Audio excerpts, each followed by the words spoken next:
Tema de hoje, Mistério na Ilha do Caranguejo, parte 3. E para quem não assistiu os 2 primeiros episódios, os links estarão na descrição deste vídeo. 5.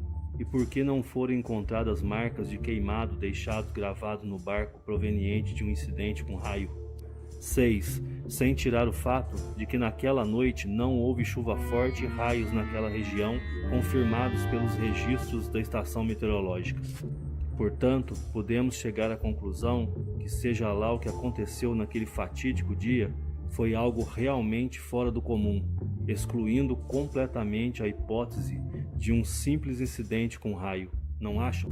Antes de desmaiar, Firmino afirmou ter visto um fogo, sendo a única ligação que relacionaria este caso a um caso ufológico. Por todo o Brasil, fogo ou bola de fogo são os termos mais comuns utilizados para UFO. José Oliveira, o então membro da equipe do IML na época, foi outro médico a defender a teoria do raio, disse José de Oliveira. Pela quantidade de queimaduras de 2º grau, Firmino poderia ter ido a óbito.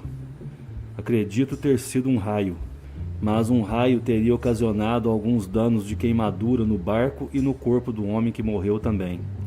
E não havia sinal de queimadura no barco e nem na vítima que veio a falecer.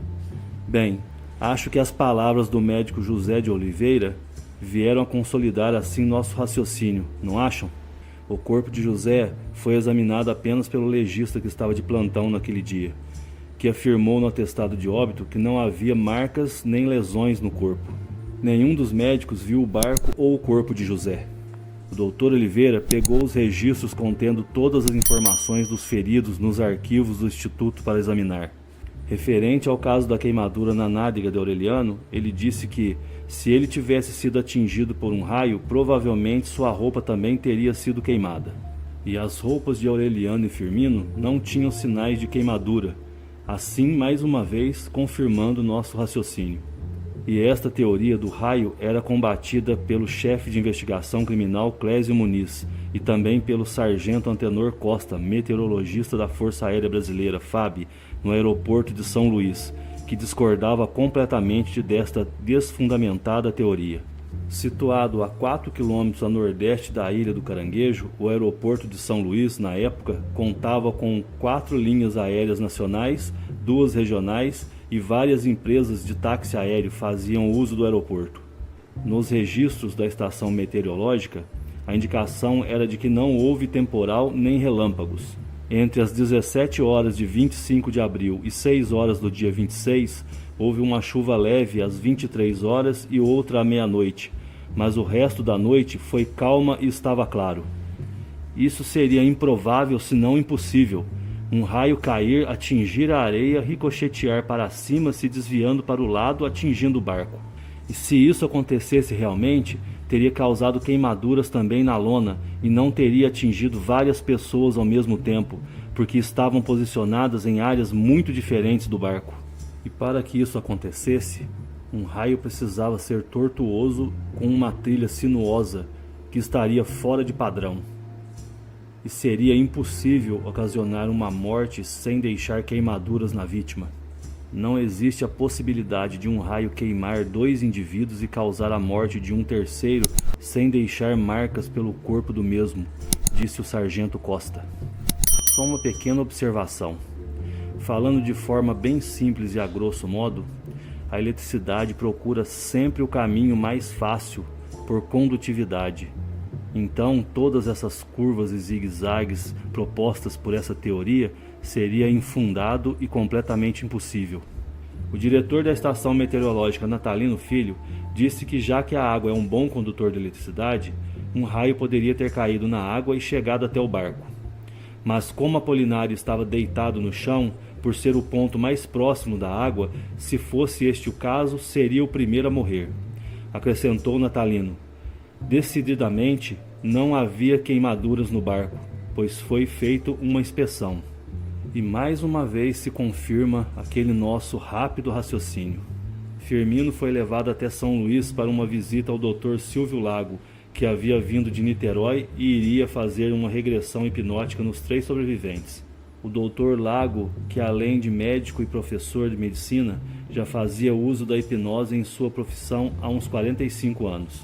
E os três haviam concordado em realizar as sessões, porque após o incidente estavam sempre deprimidos e esperavam que isso pudesse ajudá-los. 6 horas falando com cada um deles sobre suas vidas e o que aconteceu na Ilha do Caranguejo, e outras 10 horas em sessões individuais de hipnose, somando então 16 horas com as vítimas. E convencido que falavam a verdade, deu por encerrado as sessões, mas sem obter nenhuma pista do que tinha acontecido naquela noite. Depois que foram dormir, não se lembravam de mais nada acontecido naquela noite. Nunca havia me deparado com esse tipo de bloqueio mental. Isso tudo é muito estranho e complicado, disse o Dr. Lago. O agente causador do bloqueio não teria sido somente emoção, disse. Foi algo que agiu de forma física e psíquica, e não foi nada comum. A amnésia às vezes pode ser causada por forte emoção, mas esse bloqueio mental não parece ter sido causado por reação emocional. Aparentemente, eles passaram por algum tipo de hipnose muito profunda, antes ou durante a experiência, preparando-os para não lembrar de mais nada depois. Um detalhe que o intrigou foi que, mesmo não sofrendo os mesmos ferimentos aparentes dos outros, Apolinário apresentava o mesmo tipo de bloqueio que os demais. Uma hipótese é que o problema de Apolinário foi causado por uma emoção forte demais, a ponto de bloquear sua mente. Não faço ideia do que seja, mas pode ser que ele tenha visto o que aconteceu.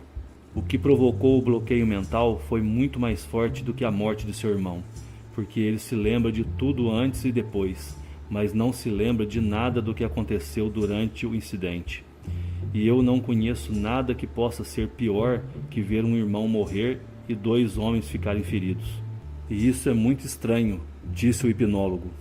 E aqui vai mais um curto raciocínio.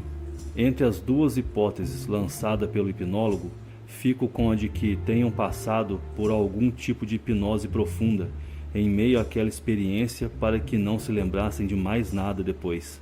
Porque se fosse causado somente por algo emocional, ele não teria sentido os efeitos mais tarde, perdendo sua saúde física, que foi o que aconteceu pouco tempo depois do incidente. A impressão que me causa é que teriam sido usados como cobaias em um experimento feito igualmente em pelo menos 2 deles. Na primeira tentativa, houve a morte da cobaia, José. E uma segunda tentativa foi dada como satisfatória, que seria Apolinário, que até então não apresentava nenhum tipo de dano físico. Talvez seja este o motivo pelo qual os outros 2 não passaram pelas mesmas experiências, ou porque sofreram queimaduras por estarem dormindo do lado de fora da embarcação quando o OVNI fez a aproximação. E assim, certamente, se fossem utilizados nos experimentos, morreriam por já estarem debilitados pelas queimaduras. Então, não serviam aos seus propósitos. E por isso, ao sobreviverem às queimaduras, recuperaram a saúde. No caso de Aureliano, completamente. E Firmino também se recuperou por completo, mas permanecendo uma sequela em sua mão esquerda, decorrente das queimaduras que quase o mataram, deixando-o em coma por vários dias.